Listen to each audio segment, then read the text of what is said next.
نے جب میٹرک کے پیپرز دیے تو پیپر سے فارغ ہو کر میں اپنے ماموں کے گھر لاہور چلا گیا، جہاں میری نانا نانی اور 2 خالہ رہتی ہیں۔ جب ہم ماموں کے گھر جاتے تو ہم کو خالہ والے کمرے میں سونا پڑتا تھا۔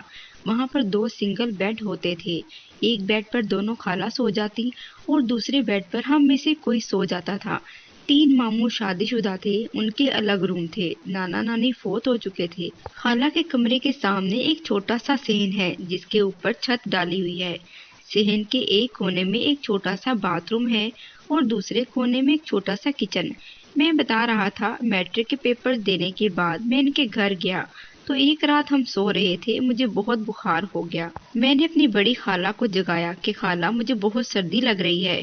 خالہ نے جب مجھے چیک کیا اور کہا کہ تمہیں تو بہت تیز بخار ہے، اور مجھے گھر میں پڑی ہوئی کوئی دوائی دے دی، اور چھوٹی خالہ کو جگایا کہ علی کو بہت بخار ہے، میں اس کے ساتھ ہوں۔ میں لیٹ گیا، خالہ نے میرا سر اپنی گود میں رکھ کر دبانا شروع کر دیا اور میرے ساتھ ہی لیٹ گئی۔ مجھے پتا نہیں میں کب سو گیا۔ رات کو کسی ٹائم میری آنکھ کھلی تو میں کیا دیکھتا ہوں، خالہ میرے ہاتھ اپنے پیٹ پر پھیر رہی ہیں۔ میں آرام سے لیٹا رہا، سب محسوس کرتا رہا لیکن بولا کچھ نہیں۔ خالہ کو یہی لگا کہ میں سو رہا ہوں۔ میرے اوپر رضائی تھی اور کمرے میں اندھیرا تھا۔ کافی دیر تک خالہ اپنا کام کرتی رہی اور پھر کروٹ لے کر میرے ساتھ لگ گئی۔ میرے منہ ان کے منہ پر تھا، ایک ہاتھ میری کمر پر پھیر رہی تھی۔ خالہ کا نام امبر ہے اور اس وقت ان کی عمر 32 سال ہوگی۔ رنگ گورا تھا اور وہ ہر لحاظ سے بہت خوبصورت تھی۔ چھوٹی خالہ کا نام کلثوم تھا، اس ٹائم ان کی عمر 30 سال تھی۔ ان کا رنگ بھی بہت گورا اور ان کا قد بھی کافی بڑا تھا۔ ہائٹ کم ہونے کی وجہ سے کلثوم خالہ موٹی لگتی ہیں، جبکہ امبر خالہ ان سے زیادہ موٹی تھی، لیکن ہائٹ زیادہ ہونے کی وجہ سے موٹی لگتی نہیں تھی۔ تو میں بتا رہا تھا کہ خالہ میرے ساتھ لگی ہوئی تھی۔ ایک بار میں نے تھوڑا سا منہ کھولا اور بڑے ہی غیر محسوس طریقے سے کوکونٹ منہ میں لینے کی کوشش کی۔ میں نے چھوٹو کو اندر ہی چھپا کر رکھا تھا تاکہ خالہ کے ساتھ نہ لگے۔ جیسا کہ میں آپ کو پہلے بتایا کہ مجھے کام کے بارے میں کچھ بھی اندازہ نہیں تھا اور میں شرمیلا بھی بہت تھا۔ میں خالہ کے ساتھ لیٹا تھا اور اس وقت میں یہی کہہ رہا تھا کہ کاش میں رات یہیں رک جائے، میں ایسے ہی لیٹا رہوں۔ پھر خالہ نے میرا ہاتھ پکڑا اور اپنے اوپر رکھ کر آگے پیچھے کرنے لگی۔ میں نے کوئی ری ایکشن نہیں دیا اور سوتا ہوا محسوس کرایا۔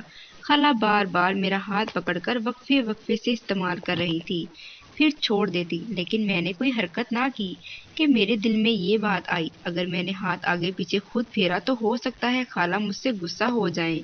اس کے بعد خالہ سیدھی لیٹ گئی اور دوبارہ میرا ہاتھ پکڑ کر استعمال کرنے لگی۔ کچھ دیر وہ میرا ہاتھ پکڑ کر پیٹ پر پھیرتی رہی، لیکن مجھے کچھ سمجھ نہیں آ رہا تھا کہ میں کیا کروں۔ میں مزے میں پاگل ہو رہا تھا، لیکن مجھے اسی آگے کا نہ پتا تھا کہ آگے کیا کرنا ہے، اور دوسرا مجھے ڈر تھا کہ پتہ نہیں آگے کیا ہو جائے گا۔ پھر دوبارہ خالہ نے کروٹ لی اور میرے ساتھ لگ گئی۔ اب مجھے دوبارہ سردی کا احساس ہونے لگا اور کچھ ہی دیر میں نے برداشت کیا، لیکن پھر میں اٹھ گیا اور خالہ سے کہا کہ خالہ مجھے بہت سردی لگ رہی ہے۔ خالہ ایسے اٹھی جیسے سو رہی تھی۔ خالہ ایسے اٹھی کہ مجھے بھی لگا کہ خالہ واقعی میں ابھی جاگی ہوں۔ جو کچھ ہوا ہے نیند میں ہوا ہے۔ اس کے بعد خالہ میرا سر دباتی رہی اور میرے اوپر ایک اور رضائی ڈال دی۔ مجھے پتا نہیں کب نیند آئی اور میں اٹھا اور ماموں مجھے ڈاکٹر کے پاس لے گئے۔ دن کو رات والا سارا واقعہ میرے ذہن میں گھوم رہا تھا، لیکن خالہ نارمل پھرتی رہی، مجھے میڈیسن دیتی رہی، میرا خیال رکھتی رہی، اور کوئی بھی ایسی حرکت خالہ نے نہیں کی، اور نہ ہی مجھے میں اتنی ہمت تھی کہ ان سے رات والے واقعے کے بارے میں پوچھوں یا میں کوئی ایسی حرکت کروں۔ حالانکہ اس ٹائم مجھے کام کے بارے میں کوئی زیادہ انفارمیشن نہیں تھی، لیکن اس کے باوجود مجھے عورت اور مرد کے ریلیشن کا پتا تھا کہ کچھ عورت اور مرد کے نیچے ہوتا ہے۔ اس رات کے بعد میرا مائنڈ چینج ہو گیا۔ میں آنکھیں بچا کر خالہ کے نظارے کرتا تھا اور خالہ کی حسن کو دیکھ کر مجھے بہت مزہ آتا تھا، لیکن میں ایسی کوئی بھی حرکت نہ کرتا جس سے کسی کو بھی شک ہو۔ کچھ دن میں وہاں رہا اور دیکھنے کی حد تک ہی چلتا رہا۔ اس کے بعد میرے اپنے گھر واپس آنے کا وقت آ گیا۔ میرے ساتھ چھوٹی خالہ امبر تیار ہو گئی اور چھوٹی خالہ ہمارے گھر گجرات کے لیے نکل پڑے اور بس میں ساتھ ساتھ بیٹھے گئے۔ خالہ میرے ساتھ لگ رہی تھی۔ میرا پورا سفر مزے میں گزرا، لیکن پورے سفر میں کوئی ایسی حرکت نہ کی جس سے کوئی مسئلہ ہو۔ گھر آ کے سارا دن میں خالہ کا کبھی کوئی کام کر رہا ہوں تو کبھی کوئی کام، اس بارے میں مکمل طور پر چینج تھا، لیکن مجھے اتنی انفارمیشن نہیں تھی کہ آگے کیا کروں۔ بس خالہ کے غبارے قمیص کے اوپر سے ہی دیکھ کر خوش ہوتا رہتا تھا اور مزے کرتا تھا۔ ایک دن میں باہر سے گھر آیا تو خالہ کو دیکھتے ہوئے روم میں گیا تو میں نے جب دروازہ کھولا تو کیا دیکھتا ہوں کہ خالہ چینج کر رہی تھی۔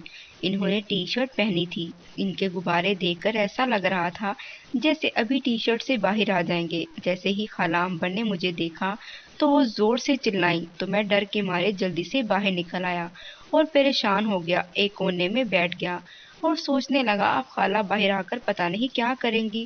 حالانکہ یہ کوئی بڑی بات نہیں تھی، لیکن میرے دل کی دھڑکن بہت تیز ہو گئی تھی کہ پتہ نہیں اب کیا ہوگا۔ پھر تھوڑی دیر بعد خالہ باہر آ گئی۔ خالہ نے ٹی شرٹ کے اوپر قمیض پہنی ہوئی تھی۔ باہر آ کر خالہ نارمل تھی اور مجھے کہا، علی جب کسی کے کمرے میں جاتے ہیں تو دروازے پر دستک دیتے ہیں۔ میں نے قسم اٹھا کر کہا کہ خالہ مجھے پتہ نہیں تھا آپ اندر ہو۔ خالہ نے کہا آئندہ اگر کسی کے کمرے کا دروازہ بند ہو تو نوک کر لیا کرنا اور اب پریشان نہ ہو۔ اس کے بعد میں نارمل ہو گیا جیسے کچھ ہوا ہی نہ ہو، اور اچانک میرے مائنڈ میں خالہ کا جسم آ گیا۔ جب میں نے خالہ کو ٹی شرٹ میں دیکھا تھا اور وہ منظر آنکھوں میں آتے ہی مجھے مزہ آنے لگا اور میں اس منظر کو بار بار یاد کرنے لگا۔ رات سوتے ہوئے بھی وہ منظر بار بار میرے سامنے آتا رہا اور میرا چھوٹو بھی تیار ہوتا رہا۔ 2 دن تک میں سوتے جاگتے گھومتے پھرتے وہی منظر یاد کرتا رہا، لیکن اس سے آگے مجھے کچھ نہ پتا تھا اور نہ ہی مجھے کسی سے پوچھنے کی ہمت تھی۔ جمعے کا دن تھا اور چھٹی تھی۔ خالہ نے کہا آج رات کو VCR رینٹ پر لے آؤ اور موویز بھی رات کو دیکھیں گے۔ میں ویڈیو سینٹر کی شاپ سے VCR اور موویز لینے گیا۔ جب میں وہاں گیا تو دکان والا لڑکا غیر اخلاقی فلم دیکھ رہا تھا۔ میں نے بھی پہلی بار ٹی وی اسکرین پر لڑکی اور لڑکے کو میچ کھیلتے ہوئے دیکھا۔ ان کو دیکھتے ہی میرا چھوٹو تو پوری طرح کھڑا ہو گیا اور بس پھر میں نے وہیں سے CD لی اور گھر لا کر رکھ دی۔ جب رات ہوئی تو کھانا وغیرہ کھا کر خالہ اپنے کمرے میں گئی اور جا کر CD پلے کر دی، اور CD پلے کرنے کے بعد خالہ جا کر بیڈ پر لیٹ گئی۔ کچھ ہی دیر کے بعد فل میچ تیار ہو گیا اور بس پھر میرا تو پہلے ہی کھڑا تھا۔ خالہ میرے پاس آئی، مجھے لگا خالہ مجھے ڈانٹیں گی، لیکن خالہ نے میرا ہاتھ لے لیا اور مسلنے لگی۔ کچھ ہی دیر کے بعد میں تو فری ہو گیا تھا اور خالہ بھی، تو